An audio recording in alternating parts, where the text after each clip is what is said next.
আশা করি তোমরা সবাই ভালো আছো, আমিও ভালো আছি। নতুন একটা ব্লগে তোমাদের সবাইকে স্বাগত জানাচ্ছি। তো একটা ব্লগ কমপ্লিট করে উঠতে এখন 9:34 হয়ে গেছে। তো পরের ব্লগটা শুরু করছি। আজকে হচ্ছে রবিবার আর এখন বাজে 9:34। তো দেখতে থাকো আজকে রবিবারে সারাদিন আমি কী কী করি না করি। আশা করি আজকের ব্লগটা তোমাদের সবার খুব ভালো লাগবে। আমাদের 4000 লোকের আইটেম করতে হবে 4000 লোকের তোমাকে মাঝিয়াকে তোমাকে বন্ধু বান্ধব কোনো আর অন্য কোনো দায়িত্ব নয়। তোমাকে ফুল 2-3 দিন দিয়ালা 3-4 দিন তুমি ফুল ডাকো। এটা আমাদের না এতে অবলোকে আর সন্তোষকে জানাই দিতে তোমার পাড়া দায়িত্ব থাকে মিলে পাড়া যদি আপনার থেকে কিছু বড় পাড়া দেখা হবে আর তুমি বিশুদ্ধ করে এটা ইয়ে করো তাকে কিছু যে দুনিয়া কথা তুমি করতে পারি মাঝার কথা তুমি করতে ডাক পাড়া ওগা ডাকো আর দুনিয়াতে পারি কি বলছিস মানে বাইরে জানা সাউ ये बेरा बिया अगला जरूर तो लगा नहीं तो जा जा लोग अरे वो ऐसी ना जुगाड़ डबल मुंडा को जाने हम एक कलमा की तरह ये कलमा अरे परे दिन तो मेला के जब एक कलमा की पारा लिखो আমি এটা বিকাটা দিতে হবে পড়া কি তো ভালো ভাবে চালা তারপর সব লোক জানা লাগে আমার দুদিনের টাকা জোগাড় আর রাত যখন শেষ করি যে কোনো অনুষ্ঠান পারা কিছু কাজ বন্ধরা বেশি লাগি হয় এটা দিতে আর দেখো নিমন্ত্রণ ধরা আজ নিমন্ত্রণ কালকে বাদ মেসে কইছি সব লোক জানিয়ে লাভ এক ধরনের লোক আইছে আমি দেখি তাই লোক হয়তো আজকে দেখো লোকেরা করতে সময় যেটা বলে একজন লোক দেখছে আর দুইবার লোক গিয়েছে তার ঘরে তো না এটা রান্না করতে যাবেন যাক ওটা নিমন্ত্রণ করতে যাবেন উনি কি হয় এই রান্না ঠিক আছে আমরা সমাজ আমরা করেছি সেটা কি হবে আমরা গিয়ে যা করতে ঠিক আছে বুঝি না লোক হবে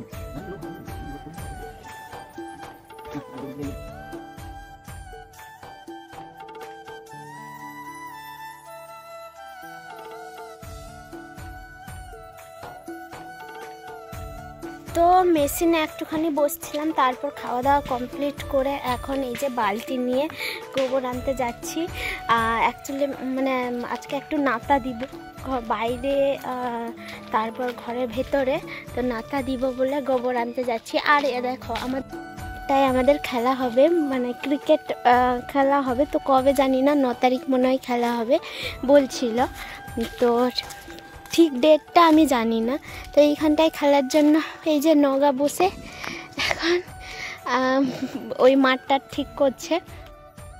যাদের ঘরের পাশে ওই বুড়োটা মারা গিয়েছিল সেদিন, দাদুটা, তো ওর বাড়ির পাশে যাচ্ছি গোবর আনতে।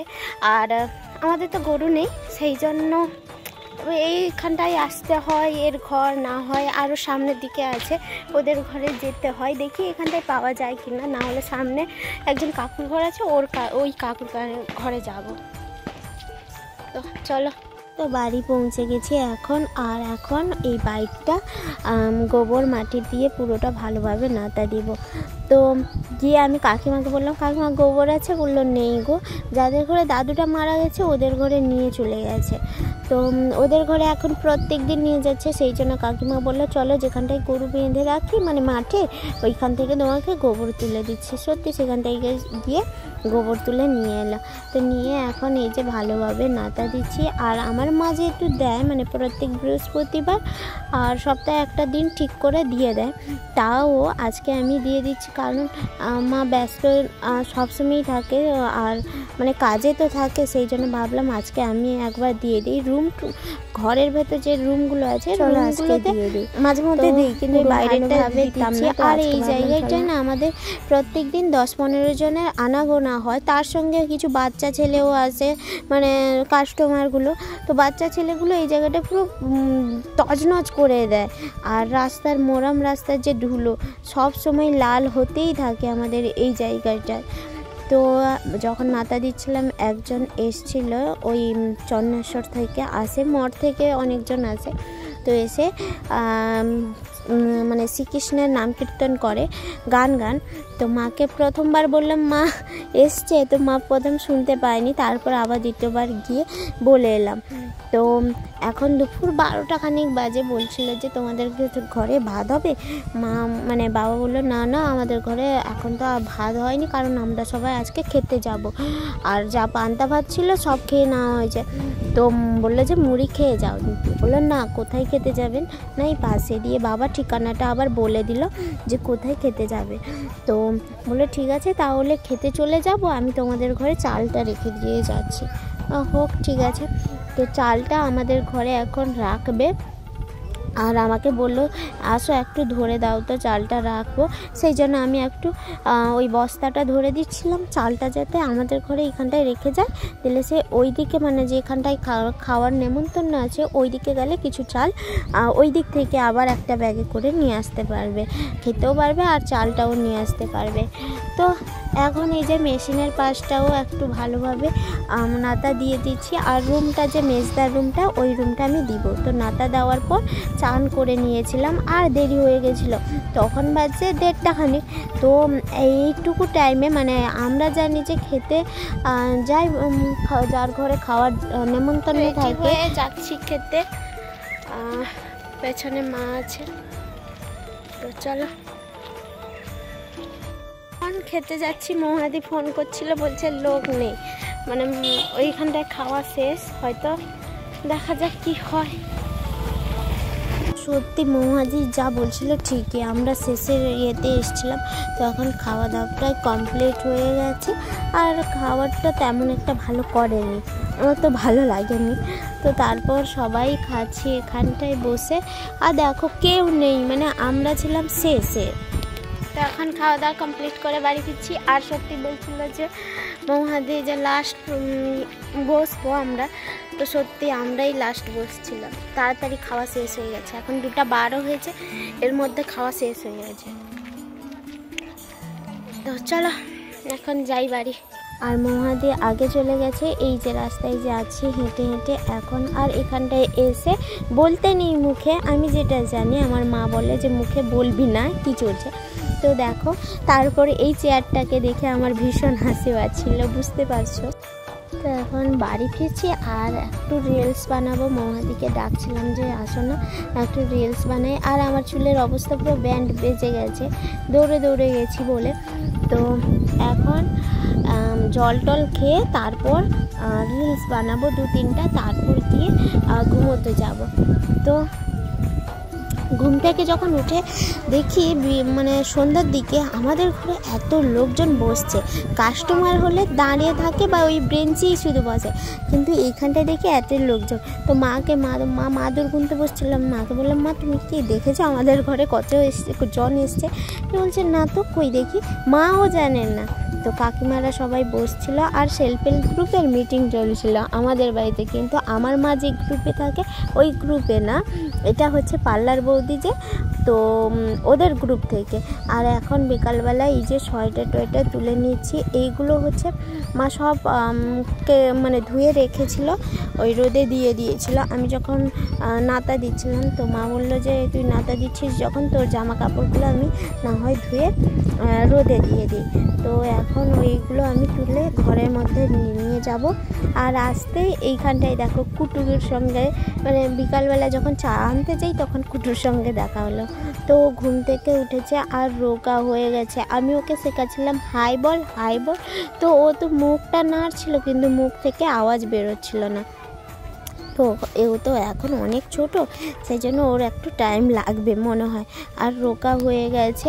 তো কালকে অনুষ্ঠান দেখতে গেছিলো, আমরা যাওয়ার পর ওকে দেখতে পাই মেলায়।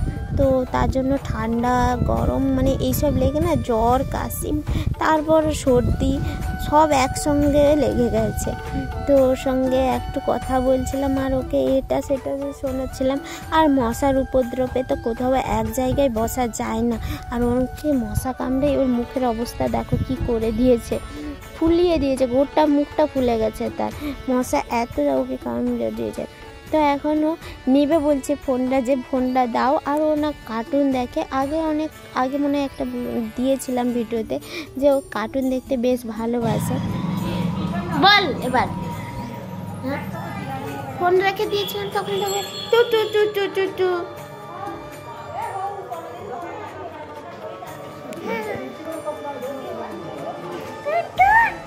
ওপরের দিকে হাত করে কর টুটু কর না, সেইখানটায় না, ওপরের দিকে হাত করে।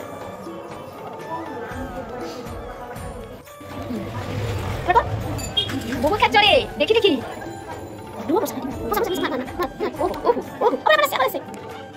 কুটুর সঙ্গে গল্প করার পর চা নিয়ে চলে এসেছিলাম। আর চা নিয়ে এই যে বাবাকে দিব আর আমি খাবো। আর এই যে বিড়াল বাচ্চাগুলোকে দেখে আমার ভীষণই হাসি পাচ্ছিল, দেখো শুয়ে কী করছে। তো আমি একটা বিড়াল বাচ্চাকে পুষেছিলাম অনেক মানে ভালোবেসে আদর যত্নে। তো আমার বাড়ির লোক কিছু কিছু জন পছন্দ করতো না। তারপরে একদিন দেখি ওই বিড়াল বাচ্চাটাকে কে বিষ খাইয়ে বা কোনো কারণে ও মারা গেল। তো সেই থেকে আমি আর বিড়াল পুষি না। আর এইগুলো থাকে আমাদের বাড়িতে, কিন্তু আমি এদের আর চোখে দেখি না, সেই রকম দেখতে চাই না। কারণ কি বলে তো, অনেকে রেখে না মেরে দেয় ইচ্ছে করে। মাছ একবার দুবার খেলে ওইগুলোকে বিষ দিয়ে বা নিজের ঘরে বা পরের ঘরে মেরে ফেলে। ওটা নিলে 130 টাকা একই দাম। তো বাজারে গেছিলাম, বাজার থেকে মানে দাদাকে কিছু টাকা পাঠানো ছিল আর কিছু জিনিস নেওয়া ছিল। তো নিয়ে এসে এখন যে মেশিনে বসছি, কাস্টমার এসছে আর আমার কাছে এক গাদা বাসনা কাপড় পড়েছিল। তো ওই বাসনা কাপড়গুলো সেলাই করে ওই যেগুলো দিয়েছিল মানে ব্লাউজ ট্লাউজ ওইগুলো সেলাই করছিলাম। তারপর রুমের মধ্যে চলে এসেছিলাম। মা যে এক গাদা জামা কাপড় ধুয়ে রেখেছিল ওইগুলো এখন ভাঁজ করে গুছিয়ে রাখবো। আর এই যে সোয়েটার টোয়েটার এগুলো তো এখন হালকা গরম পড়ে গেছে, সেই জন্য আমি গুছিয়ে রেখে দিচ্ছি। বেকার পরা হবে না, শুধু জমে থাকে। তো এগুলোকে আর রেখে দিচ্ছি গুছিয়ে। তারপর দিদির বাড়িতে গেছিলাম, দিদির ঘরে যে সমস্ত জামা কাপড় শাড়ি টাড়ি পরেছিলাম ওইগুলো সব মানে এলোমেলোভাবে ছিল, মা দেখে মা ধুয়ে সব রেখে দিয়েছে। আর এই ব্লাউজটা যে এটা আমি দিদির বাড়িতে যেদিন যাই সেই দিনই নিয়েছিলাম, আমাদের পাশের একটা বাড়ির পাশের দোকান থেকে। এই ব্লাউজটা ভালো লাগছিলো বলে নিয়েছিলাম, শাড়িটা গোলাপি কালারের, শাড়িটার সঙ্গে পরবো বলে। আর এই ব্লাউজটা তো অনেক আগে দেখিয়েছি মনে হয় তোমাদের, তো এটাও সেইখান থেকেই নিয়েছিলাম। আর ওর দোকানে না ভালো ভালো ব্লাউজ বিক্রি করে। তারপর এই যে শাড়িটা, এটা দুর্গাপূজার সময় এনেছিলাম। সব ঠিক আছে, ওই শেষের পার্টে দাগগুলো আমার ভালো লাগে না। তো এই শাড়িটা এখন ভালোভাবে গুছিয়ে রাখছি। তো এগুলো সব ভাঁজ করে ব্যাগের মধ্যে প্যাক করে রেখে দিব, তারপর গিয়ে শান্তি একটু। তারপর খেতে চলে এসেছিলাম। আজকে হয়েছিল আলু মাখা আর মাছ মাখা, যেহেতু দুপুরবেলা রিচ খাওয়ার হয়েছে আর সেই জন্য মা বললো হালকা খাওয়া করব।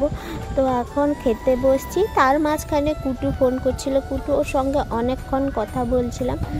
তো কুটুর সঙ্গে কথা বলার পর আশা করি তোমাদের সবার খুব ভালো লেগেছে। নতুন একটা ব্লগের জন্য তোমরা প্লিজ লাইক কমেন্ট শেয়ার করে দাও আর সাবস্ক্রাইব করতে একদম ভুলবে না। তো সবাই ভালো থাকো, সুস্থ থাকো। আজকের মতো টাটা।